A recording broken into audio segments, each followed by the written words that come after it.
Neiškeiskit bhakti į nieką kitą. Kodėl? Todėl, kad bhakti tai yra meilė. Ir kaip meilę galima iškeisti kažką kitą. Bet žmonės iškeičia. Iškeičia bhakti, meilę į geismą, į kamą. Pasiduoda egoizmui. Ego tai vėlgi yra priešingybė meilei. Aš, mano, mylėk save, savo. Aš, tai yra ne meilė, tai yra egoizmas, tai yra geismas. Ir tai nėra bhakti. Dėl to bhakti nereikia iškeisti į nieką kitą, nes bhakti tai ir yra meilė. Bhakti tai yra pati didžiausia jėga. Ir aš vieną istoriją tokią pasakojau ir ją priminsiu. Buvo toks pusdievis. Mūšis vyko su demonais, su asūrom. Ir tada po mūšio pusdieviai laimėjo. Ir vienas iš jų, jisai buvo bhakti atsidavęs. Būtent atsidavęs Krišnai, atsidavęs Radharani. Ir bet jis turėjo atlikti tokią kaip pareigą, ar ne? Ginti gerąją pusę. Ir jisai turėjo kovoti, labai galingas. Kšatrijas karys. Ir jisai bhaktas buvo. Ir pamūšė jisai pagalvojo, tiek daug žuvo demonų, tiek daug žuvo. Ir jisai pagalvojo, kad reikia kažkaip atlikti askezę. Reikia atpirkti šitą nuodėmę už visų sielas pasimelsti. Ir jisai tada iškeliavo į Patalokas, iš tikrųjų. Jisai nors gyveno rojinėse planetose, aukštesnėse. Ten pasitenkinimo sąlygos yra juslinės begalinės pasitenkinimo sąlygos. Ir jisai tokių pagalvojo, kad aš turiu visgi eiti į Pataloką, į pragaro žemutinės sistemas. Ir ten atliksiu askezę ir tokiu būdu už visą šitą sielą smelsiuos. Ir jisai nukeliavo į Patalos, į pragaro planetas, atsisėdo ir pradėjo medituoti. Ir jisai meditavo į Radharani ir į Krišną. Sutelkė visą savo dėmesį, visą savo maldą ir meditavo. Už visų sielas, už visų mirusių sielas jisai meditavo tokiu būdu. Ir tada demonai, jie pamatė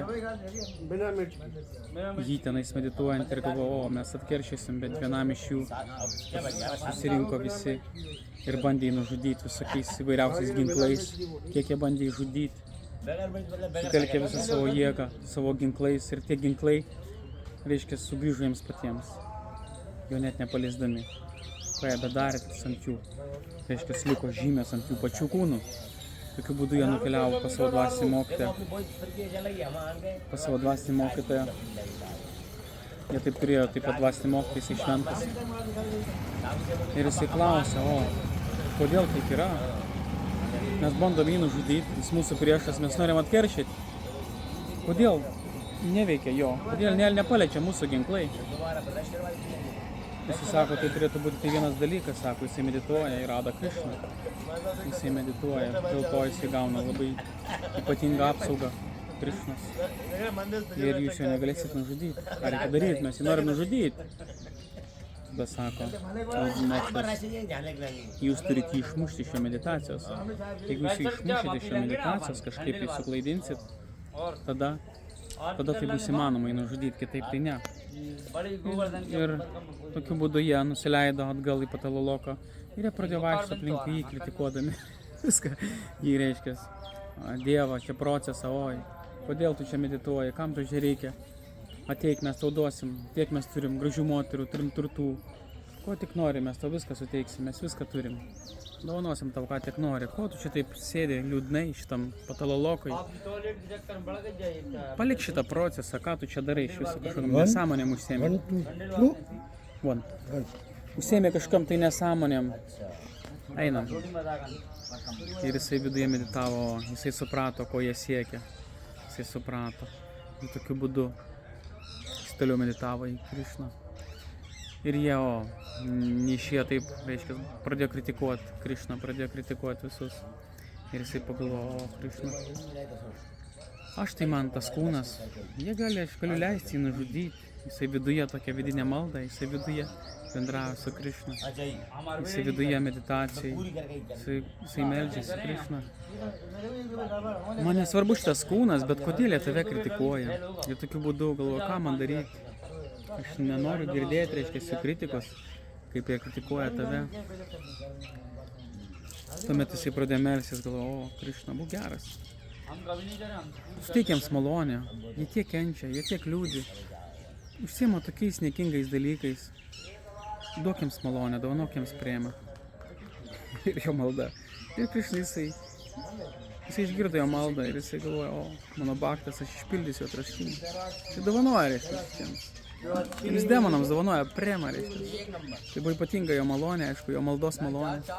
Krišna dovanojo.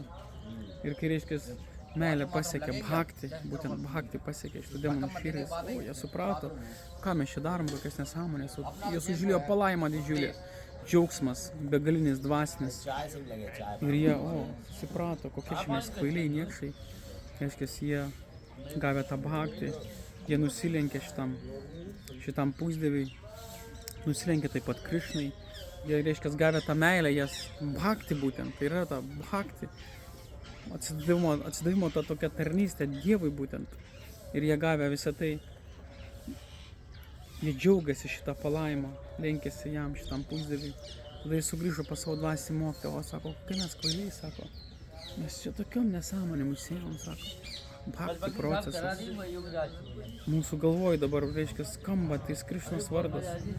Mūsų galvoj mes matom tais Krišna, reiškia.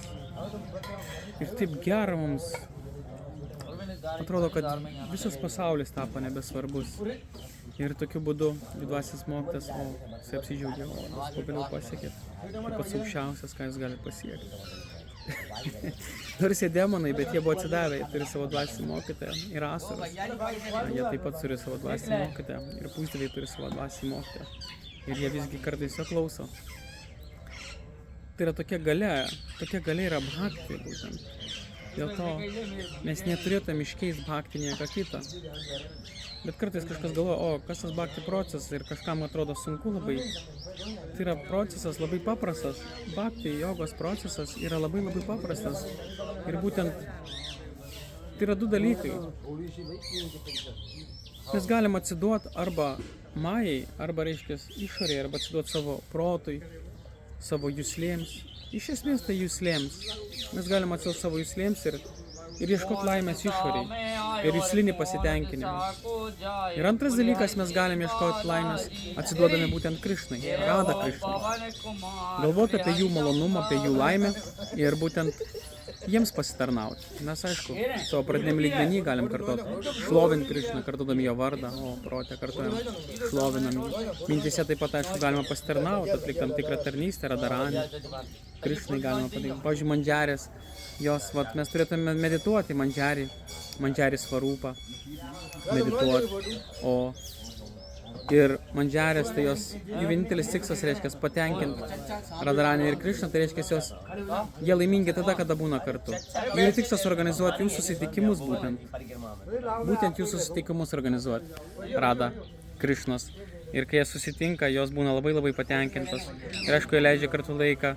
Jos padeda pinti girliandas, jos reiškia padaro sultis, jos vaišina, Rada su Krišna, vėduoja jos, puošia būtent Radaranį, Krišną kartais maudosi, jie jamūnai, jie būna šlapi, reiškia išlipa ar ne savo rūbais, jie perengia jos, labai daug tarnystės atlieka vidinės ir vidiniai galima mes medituoti šitas į Radaranį ir Krišną, į jų lylas būtent. Ir padalyvauti, galim pasitarnauti. Labai daug tarnystės yra vidinės, kurios galima atlikti jam iš tikrųjų, taip pat stebėti. Ir tai yra labai nuostabus procesas bhakti. Būtent bhakti procesas tai nukreip savo mintis, reiškia, ne į savo šitą kūną, ne į juslinį pasitenkinimą, aš mano ar ne, kaip ir sakiau, bet būtent nukreip savo mintis į Radaranį ir į Krišną. Pradžioje mes kartuojam mantrą, vart kartojam, išlovinam, o Hare Krishna, ir kartuot gyvai reikėtų mantrą šitą. Supras, kad kai mes tariam Hare, tai yra Radharani, Krishna, tai yra pats Krishna, Balarama tai yra brolis, Rama tai yra brolis Krishnas. Ir mes kai kartojam iš tikrųjų Hare Krishna Mahamantrą, tai medituoti Radha Krishna. Balarama tai yra galia, viskas gerai, bet medituokim Radha Krishna, Hare Krishna, Krishna Krishna, Hare.